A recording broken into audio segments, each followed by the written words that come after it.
नमस्कार बच्चों, कैसे हैं आप? अच्छी तरह से अपनी पढ़ाई कर रहे हैं ना? ऑनलाइन कक्षाओं के माध्यम से आपका पाठ्यक्रम भी पूरा हो रहा है और परीक्षा के लिए भी आप प्रिपेयर हो रहे हैं, तैयार हो रहे हैं। और अब तो आपकी प्रथम मूल्यांकन परीक्षा भी आने वाली है, जिसके लिए बहुत ज़रूरी है कि अब तक किए गए सारे पाठ्यक्रम की आप पुनरावृत्ति कर लें।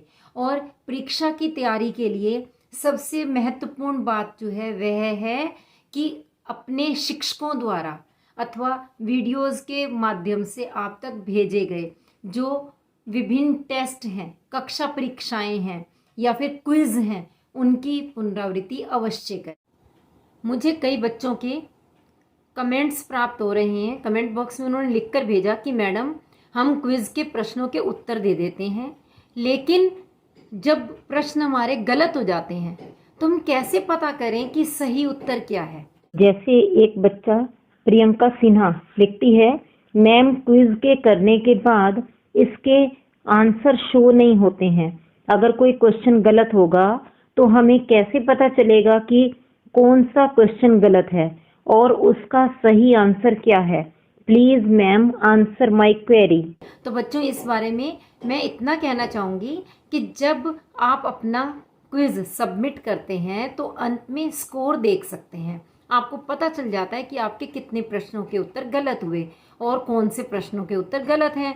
और उसके लिए सही उत्तर ढूंढने के लिए आप एक बार पुनः वीडियो देख सकते हैं और उस प्रश्न का सही उत्तर पता लगा सकते हैं। परंतु फिर भी यदि आपकी कोई समस्या रह जाती है तो आप हमें कमेंट बॉक्स में लिख करके भेजिए, हम उस समस्या का समाधान खोजने का प्रयास करेंगे। तो बच्चों, आज की इस वीडियो में मैं आपके पास जो लेकर आई हूँ वह है शिक्षा निदेशालय की ओर से जो अभी तक की कक्षाएं हुई हैं उनमें काव्य खंड के कुल 2 ही पाठ हुए हैं।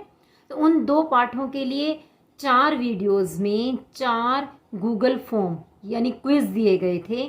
तो उन चारों के ही उत्तर एक ही वीडियो में आज आप प्राप्त करेंगे।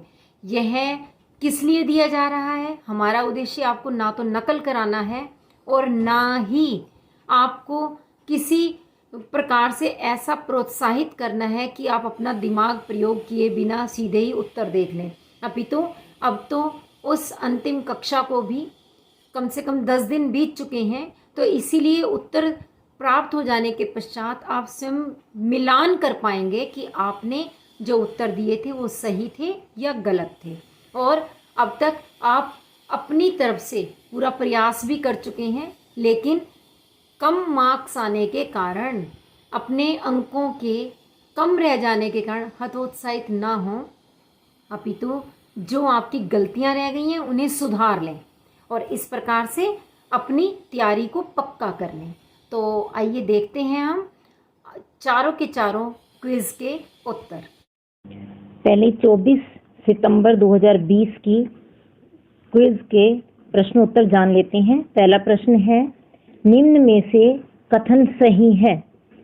क, कबीर का जन्म 1398 ईस्वी में मगहर में हुआ था। ख, कबीर की मृत्यु 1518 ईस्वी में काशी में हुई थी। ग, कबीर का जन्म 1398 ईस्वी में काशी में हुआ था। घ, कबीर की मृत्यु 1518 ईस्वी में मगहर में हुई थी। तो ऑप्शंस जो दे रखे हैं, पहला है क और ख सही है, दूसरा क और ग सही है, तीसरा ख और ग सही है और चौथा ग और घ सही है। तो हमें मालूम है इसका उत्तर क्या होना चाहिए।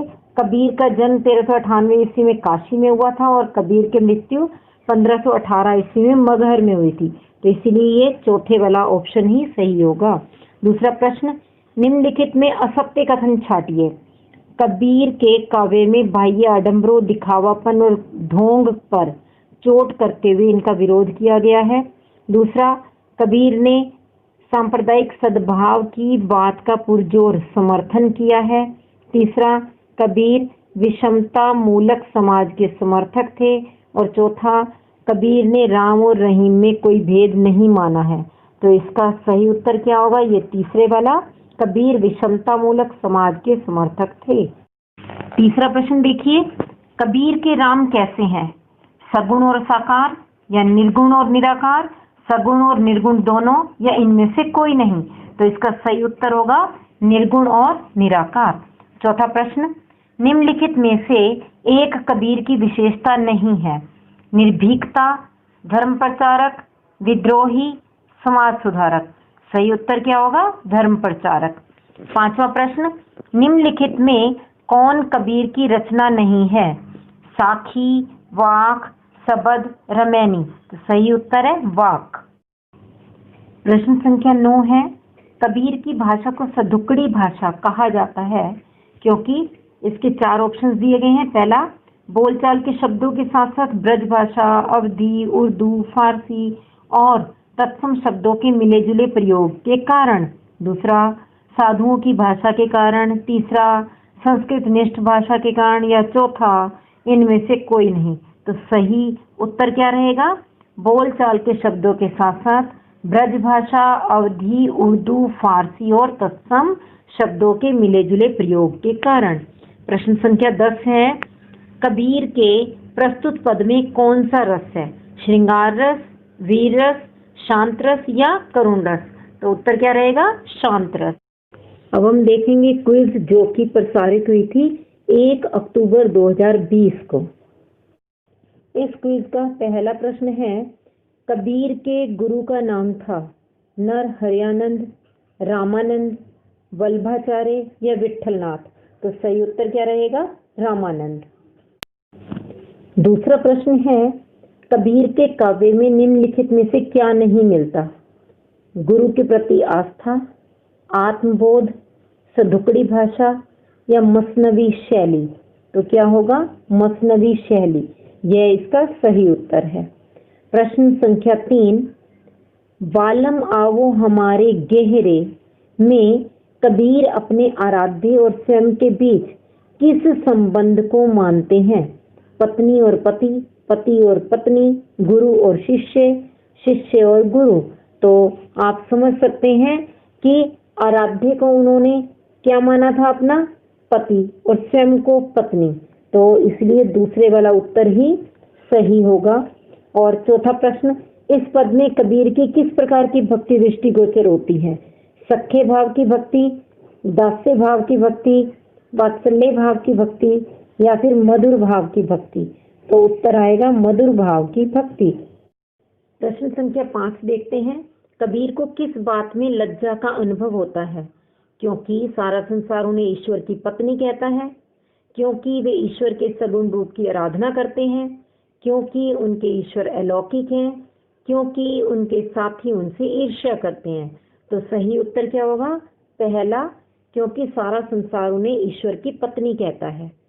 प्रश्न संख्या 6, प्रस्तुत पद में कामिनी को बालम किस प्रकार प्यारे हैं? जिस प्रकार चींटी को गुड़ प्यारा होता है, जिस प्रकार प्यासे को जल से लगाव होता है, जिस प्रकार भंवरे को कली प्यारी लगती है, या जिस प्रकार पक्षी को उड़ना प्यारा लगता है। तो इसका सही उत्तर क्या होगा? जिस प्रकार प्यासे को जल से लगाव होता है। 7वां प्रश्न, कबीर बेहाल हो उठे हैं, इसका कारण क्या है? परमात्मा से संयोग के कारण, परमात्मा से वियोग के कारण, परमात्मा से विद्रोह के कारण या इनमें से कोई नहीं। तो इसका सही उत्तर है परमात्मा से वियोग के कारण। अब हम देखेंगे प्रश्न संख्या 8, इन पदों में किस रस का वर्णन मिलता है? पहला, श्रृंगार के संयोग पक्ष का। दूसरा, शांत रस का। तीसरा, अद्भुत रस का। या चौथा, श्रृंगार के वियोग पक्ष का। तो सही उत्तर क्या होगा? श्रृंगार के वियोग पक्ष का। प्रश्न संख्या 9, इन पदों में किस शब्द शक्ति का प्रयोग मिलता है? अभिधा शब्द शक्ति, लक्षणा शब्द शक्ति, व्यंजना शब्द शक्ति या किसी भी शब्द शक्ति का प्रयोग नहीं मिलता। तो सही उत्तर होगा लक्षणा शब्द शक्ति। प्रश्न संख्या 10, अब हम देखते हैं 8 अक्टूबर 2020 की क्विज के प्रश्न उत्तर। पहला प्रश्न है, सूरदास को किस रस का सम्राट कहा जाता है? वीर रस का, अद्भुत रस का, वात्सल्य रस का या हास्य रस का। तो इसका सही उत्तर होगा वात्सल्य रस का। दूसरा प्रश्न, सूरदास के जन्म का वर्ष है 1583 ईस्वी, 1478 ईस्वी, 1398 ईस्वी या फिर 1526 ईस्वी। तो सही उत्तर होगा 1478 ईस्वी। तीसरा प्रश्न, अष्टछाप के कवियों में सर्वाधिक प्रसिद्ध थे नंददास, सूरदास, कुंभनदास या गोविंद स्वामी? तो सही उत्तर है सूरदास। प्रश्न संख्या 4 है, किसने कहा कि पुष्टि मार्ग का जहाज जात है, सो जाको कछु लेना हो सो लेऊ? तो इसके 4 ऑप्शन है। पहला श्री वल्लभाचार्य, दूसरा श्री विठलनाथ, तीसरा चैतन्य महाप्रभु या चौथा छीत स्वामी। तो इसका सही उत्तर होगा ऑप्शन संख्या 2 श्री विठलनाथ। और 5वां प्रश्न है, निम्नलिखित में कौन सी सूरदास की रचना नहीं है? सूर सागर, सूर सारावली, साहित्य लहरी या पार्वती मंगल? तो सही उत्तर क्या होगा? पार्वती मंगल। और 6वां प्रश्न, प्रस्तुत पद के आधार पर निम्नलिखित में से असत्य कथन छांटिए। पहला ऑप्शन, खेल कूद में कोई किसी का स्वामी नहीं होता। दूसरा, खेल कूद में सब समान होते हैं। तीसरा, खेल कूद में अमीरी गरीबी नहीं देखी जाती। और चौथा, खेल कूद में कोई जाति पाति का भेदभाव नहीं होता। यहाँ तीसरा ऑप्शन ही सही है, खेल कूद में अमीरी गरीबी देखी जाती है, यह बात असत्य है। प्रश्न संख्या 7 है, खेल में कौन हार जाता है और कौन जीत जाता है? तो 4 विकल्प सुनिए। पहला, श्री कृष्ण जीत जाते हैं और श्री दामा हार जाते हैं। दूसरा, श्री कृष्ण और श्री दामा जीत जाते हैं और अन्य ग्वाल हार जाते हैं। तीसरा, श्री दामा जीत जाते हैं और श्री कृष्ण हार जाते हैं। चौथा, अन्य ग्वाल जीत जाते हैं और श्री दामा और श्री कृष्ण हार जाते हैं। तो सही विकल्प क्या होगा? तीसरे वाला, श्री दामा जीत जाते हैं और श्री कृष्ण हार जाते हैं। प्रश्न संख्या 8 है, ग्वाल बाल श्री कृष्ण के अधिक अधिकार जताने का क्या कारण बताते हैं? तो इसके 4 विकल्प हैं। पहला, क्योंकि श्री कृष्ण के पास अन्य ग्वालों से कुछ अधिक गायें हैं। दूसरा, क्योंकि श्री कृष्ण के पास अन्य ग्वालों से कुछ कम गायें हैं। तीसरा, क्योंकि श्री कृष्ण अत्यधिक सुंदर हैं। चौथा, क्योंकि श्री कृष्ण के पास दैवीय शक्ति है। तो सही विकल्प है इसका पहले वाला, क्योंकि श्री कृष्ण के पास अन्य ग्वालों से कुछ अधिक गायें हैं। प्रश्न संख्या 9 है, श्री कृष्ण खेल में पुनः क्यों शामिल हो गए? पहला उत्तर, ग्वालों के भय के कारण। दूसरा, वे स्वयं और खेलना चाहते थे। तीसरा, श्री दामा के आग्रह के कारण। चौथा, इनमें से कोई नहीं। तो सही उत्तर क्या होगा? वे स्वयं और खेलना चाहते थे। 10वां प्रश्न, इन पदों में किस काव्य गुण का समावेश हुआ है? ओज गुण, प्रसाद गुण, माधुर्य गुण या उपरोक्त सभी गुणों का? तो सही विकल्प है माधुर्य गुण। अब हम देखेंगे 15 अक्टूबर 2020 को ऑनलाइन कक्षा के पश्चात जो DOE द्वारा क्विज दी गई, उसके प्रश्न उत्तर कौन से हैं? इस क्विज का पहला प्रश्न था, अष्टछाप में कुल कितने कवि थे? 4, 8, 6 या 10? अष्ट यानी नाम से पता चलता है 8, तो दूसरा ऑप्शन ही सही है। अब हम देखेंगे प्रश्न संख्या 2, सूरदास को ब्रज भाषा साहित्य का कहा जाता है, क्या कहा जाता है? उद्गन, खद्योत, सूर्य या शशि? तो इसका सही उत्तर होगा सूर्य। जो विकल्प संख्या 3 है वह सही है। प्रश्न संख्या 3, निम्नलिखित में से असत्य कथन छांटिए। खेलकूद में कोई किसी का स्वामी नहीं होता, या खेल में हार जाने पर अपनी हार स्वीकार कर लेनी चाहिए, या सभी पर अपने वैभव का रोब दिखाना चाहिए, या जो खेल में बिना वजह रूठ जाता है उसके साथ खेलना कोई पसंद नहीं करता है। तो इसका सही उत्तर है विकल्प संख्या 3, सभी पर अपने वैभव का रौब दिखाना चाहिए, यह बात असत्य है। चौथा प्रश्न, प्रस्तुत पद में गोपियां किससे ईर्ष्या कर रही हैं? ग्वाल सखाओं से, श्री कृष्ण से, श्री कृष्ण की मुरली से या सूरदास से? तो सही उत्तर श्री कृष्ण की मुरली से। आगे बढ़ेंगे प्रश्न संख्या 5 की ओर। निम्नलिखित में असत्य कथन छांटिए। पहला उत्तर है, गोपियां श्री कृष्ण से अत्यधिक प्रेम करती हैं। दूसरा, गोपियों को लगता है कि श्री कृष्ण की मुरली ने श्री कृष्ण को अपने वश में कर रखा है। तीसरा, गोपियों को लगता है कि मुरली श्री कृष्ण को विभिन्न प्रकार से नचाती है। और चौथा, गोपियों के अनुसार श्री कृष्ण मुरली की आज्ञा नहीं मानते हैं। तो असत्य जो छांटना है केवल ये चौथे वाला ही असत्य है, बाकी सभी तो सही हैं। छठा प्रश्न, मुरली श्री कृष्ण से निम्नलिखित में से कौन सा कार्य नहीं करवाती है?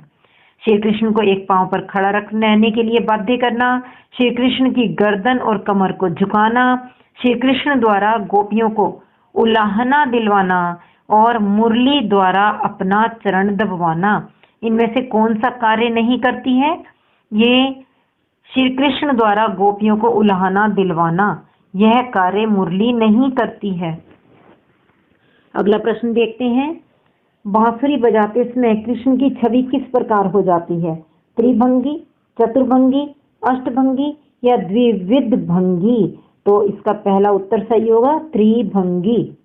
बच्चों, अब हम देखेंगे इस क्विज का प्रश्न संख्या 8 को। गोपाल ही, गिरिधर, इनमें कौन सा अलंकार है? यमक, श्लेष, उपमा या रूपक? तो इसमें श्लेष अलंकार है, क्योंकि दोनों ही शब्द एक से अधिक अर्थ व्यंजित करते हैं।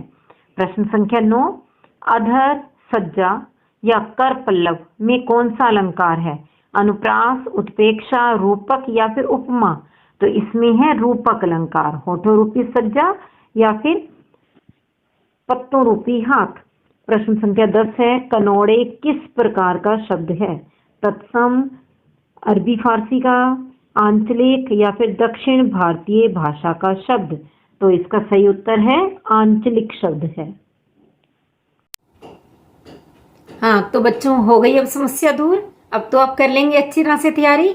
तो यदि आपको ये वीडियो पसंद आया, इसे लाइक कीजिए, शेयर कीजिए, अपने बाकी मित्रों की भी मदद कीजिए जो कि अभी तक असमंजस में थे। और यदि फिर भी आपकी कोई समस्या रह जाती है तो उसे अवश्य कमेंट बॉक्स में लिख करके भेजिए, क्योंकि जब तक आप बताएंगे नहीं हमें पता कैसे चलेगा, और तभी हम उस समस्या को दूर कर पाएंगे जब हमारे ज्ञान में, हमारे संज्ञान में वह बात आएगी। तो इसके बाद अब आगे हम मिलेंगे अगली वीडियो में, जिसमें मैं आपके लिए लेके आऊंगी गद्य खंड की विभिन्न क्विज के उत्तर लेकर। और यदि अभी तक आपने चैनल को सब्सक्राइब नहीं किया है उसे अवश्य कर लीजिए, साथ ही बेल आइकन को भी दबाइएगा ताकि मेरी हर लेटेस्ट वीडियो की अपडेट्स आप तक पहुंच सकें। धन्यवाद।